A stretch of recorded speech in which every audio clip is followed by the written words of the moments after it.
All right, team, we are next going to look at dividing decimals. And it has a different set of rules than adding and subtracting or multiplication does. The deal is you can't divide by a decimal. You can divide a decimal, but you can't divide by one. So when I put this in the brackets, remember they switched places. So it's going to look like 2.8 divided into 46.48. But I can't divide by a decimal. So what I'm going to do is multiply each of these by a power of 10.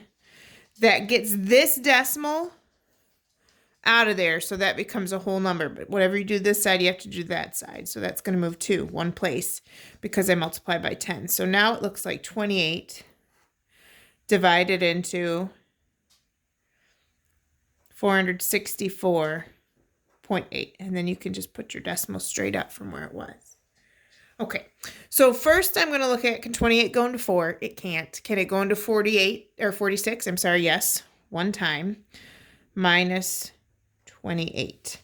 So then I'll subtract, make that a 3, and that a 16. 16 minus 8 is 8, and 3 minus 2 is 1. So I've got 18 left over, but that's less than 28, so it's okay. And then I'm going to bring down the 4 here. So now I'm looking at 28 goes into 184.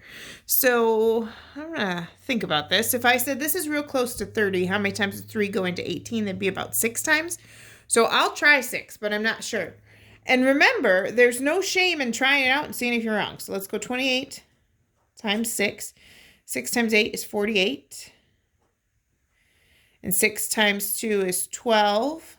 Plus 4 more would give me 168. That's pretty darn close. I can't get another 28 in there, so I'm going to go with 6 minus 168. So, again, I'll have to borrow. 14 minus 8 is 6, and 7 minus 6 is 1, so I have 16. And then I'm going to bring down the 8. And hey, look at there.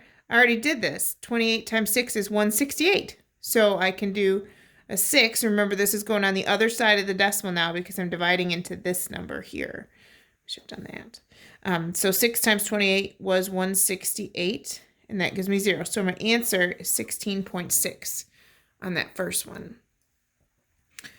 Okay, looking at the second example here, I have to switch these when I put them in the brackets. So it's going to be 0.5 on the outside.